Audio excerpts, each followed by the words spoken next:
kemuliaan bulan Sya'ban itu diantaranya adalah dia sebagai bulan selawat kepada Nabi. Qala rahimahullah, wa min mazaya syahri Sya'ban, di antara keistimewaan bulan Sya'ban, annahu syahrul ladzi nazalat fihi ayatus salati wassalami ala Rasulillah sallallahu alaihi wasallam. Bahwasanya bulan Sya'ban adalah bulan di mana diturunkan di dalamnya ayat salawat dan salam kepada Nabi Muhammad sallallahu alaihi wasallam. Wa hiya qauluhu ta'ala, yaitu firman Allah Subhanahu wa taala, innallaha wa malaikatahu yusalluna 'alan nabi ya ayyuhalladzina amanu shallu 'alaihi wa sallimu taslima. Sesungguhnya Allah Subhanahu wa taala dan para malaikatnya senantiasa bersalawat atas Nabi. Wahai orang-orang beriman, bersalawat atas beliau dan bersalamlah salam kepada beliau. Nah, ini ayat telah dijelaskan oleh para ulama, di antaranya Al-Imam Ibnu Saib Al-Yamani, juga Al-Imam Syihabuddin Al-Qastallani meriwayatkan para pendapat ulama bahwasanya ayat tersebut turun pada bulan Sya'ban. Walaupun ada ulama lain mengatakan ayat itu turun pada malam Isra, dan pendapat lain. Tapi di sini kita ingin menerangkan salah satu pendapat ulama yang menyatakan bulan Sya'ban itu bulan turun perintah salawat kepada Nabi Muhammad SAW, yang menjadikan dia utama, apalagi dia berhubungan kepada Rasulullah SAW.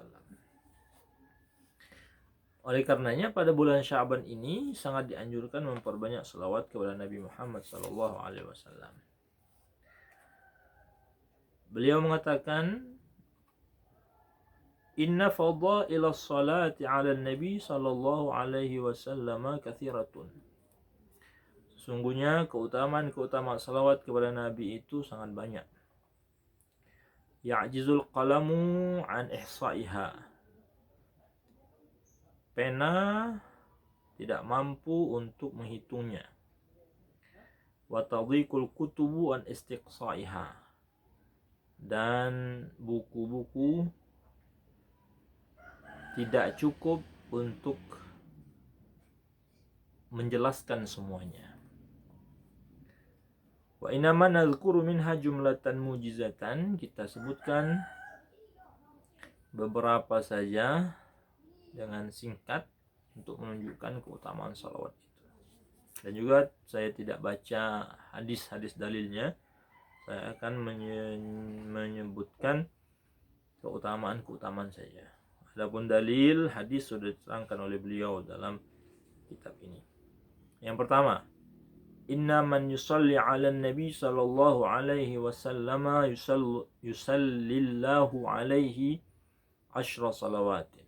Sungguhnya orang yang salawat kepada Nabi, niscaya Allah akan bersalawat kepadanya 10 salawat. Artinya salawat Allah itu menurunkan rahmatnya, 10 rahmat, 10 ganjaran kepada orang bersalawat sekali kepada orang bersalawat. Yang kedua, man shalla alaihi sallallahu alaihi wasallam shalla alaihi Rasulullah sayyiduna Muhammadun sallallahu alaihi wasallam. Siapa bersalawat kepada Nabi, dan Nabi pun akan menyampaikan salam salawat kepada orang tersebut, menjawab salam salawat orang tersebut. Itu juga adalah bagian keutamaan salawat. Berbeda dengan 10 pahala tadi, ini pahala lain. Rasulullah juga bersalawat, menyampaikan salam, menyampaikan salawat, menyampaikan doa untuk orang bersalawat kepada beliau. Ketiga, inna man shalla 'ala nabi sallallahu alaihi wasallam sallat alaihi malaikatullahi ta'ala. Diambil dari ayat tadi. Sungguhnya orang yang bersalawat kepada Nabi, Niscaya para malaikat juga menyampaikan salam kepada mereka, menyampaikan salawat kepada mereka. Dalam artian mereka memintakan rahmat, memintakan istighfar untuk orang bersalawat kepada Nabi. Yang keempat, man shalla alaihi sallallahu alaihi wasallam rufi'at darajatuh wa zidat hasanatuhu wa muhiyat anhu min sayiatihi. Siapa yang bersalawat kepada Nabi Muhammad sallallahu alaihi wasallam, derajatnya diangkat,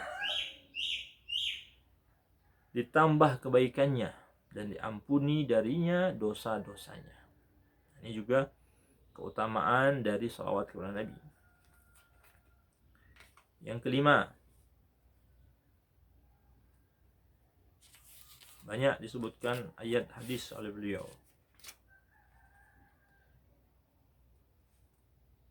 Man shalla ala Nabi sallallahu alaihi wasallam kana lahu dzalika adlu asyra riqabin a'taqaha liwajhillahi ta'ala. Barang siapa bersalawat ke Nabi, maka dia mendapatkan pahala sebanding 10 budak yang dia merdekakan karena Allah Ta'ala. Memerdekakan budak itu sangat tinggi derajatnya. Maka seseorang yang bersalawat itu seperti membedakan 10 budak karena Allah Ta'ala. Yang keenam, innaha sababun fi maghfirati dhunub. وذلك على حسب إيمان المؤمن وحبه وإخلاصه في صلاته على النبي صلى الله عليه وسلم. Juga salawat kepada Nabi itu sebab diampuni dosa-dosa. Tapi itu sesuai dengan keimanan, kecintaan, dan keikhlasannya di dalam salawat kepada Nabi. Semakin dia ikhlas, semakin dia cinta, semakin banyak dosa-dosa yang diampuni oleh Allah dengan salawatnya itu. Yang ketujuh, as-salatu ala Nabi SAW tastaghfiru li sahibiha wa tuanisuhu fi qabrihi. Salawat kepada Nabi itu akan memintakan ampun. Salawatnya itu akan memintakan ampun untuk orang yang membacanya dan akan menghiburnya ketika di dalam kubur. Jadi teman dan menghiburnya, artinya akan memberikan syafaat untuk orang yang membacanya. Nomor 8, wa min khasaisis salati 'ala nabi ay yashfa'a Rasulullah sallallahu alaihi wasallam bi sahibiha. Di antara keutamaan salat Nabi itu, Rasulullah akan memberikan syafaat kepada orang yang membacanya. Rasulullah dengan sebab salawat itu akan memberikan syafaat. Tadi syafaat itu sendiri bersyafaat. Sekarang Rasulullah yang memberi syafaat berkat salawat kita kepada beliau. Wa min fadaili salat ala nabi anha tanfil faqra wa tufidu bil khairi wal barakat. Di antara keutamaan salat Nabi itu bahwasanya dia akan menghilangkan kefakiran. Kemiskinan. Dan juga akan membanjiri dengan kebaikan dan keberkahan. Ini juga keutamaan salawat kepada Nabi. Juga ada hadis-hadisnya. Nomor 10, min fadailis salati ala Nabi SAW anna man akthara minha yakunu Rasulullah sallallahu alaihi wasallam awlan nas bihi. Di antara keutamaan salawat Nabi bahwasanya orang yang banyak-banyak membaca salawat itu, niscaya Rasulullah akan menjadi orang terdekatnya pada hari kiamat. Orang yang paling dekat. Ini adalah juga keutamaan yang sangat besar daripada salawat. Ke-11, min fadailis salati ala Nabi sallallahu alaihi wasallam anna barakataha wa khairatiha tudriku rajulal musalli wa waladahu wa walada waladihi. Sungguhnya di antara keutamaan salawat kepada Nabi itu bahwasanya keberkahan salawat, kebaikan salawat tadi yang kita sebutkan, memberikan syafaat, menghapus dosa, memberikan berkah, mengampuni, semua itu keutamaan, keberkahan, kebaikannya itu akan menemui atau mendapati atau mengenai orang yang berselawat itu, wawaladahu, dan juga akan mengenai anak orang berselawat itu, wawalada waladihi, bahkan akan mengenai, akan sampai kepada anak-anaknya, cucunya, cicitnya. Itu keberkahan dari selawat kepada Nabi Muhammad sallallahu alaihi wasallam. Ini diantara saja Kalau mau dibacakan semua keutamaan-keutamaan, kelebihan-kelebihan sangat banyak sekali. Ada satu kitab yang telah dijelaskan tentang hanya tentang keutamaan yang dikarang oleh Imam Ibnu Hajar Al-Haytami. Semua keutamaan salawat itu sudah 11 keutamaan ini sudah cukup akan keutamaan salawat, dan kita berada pada bulan salawat, kita memperbanyak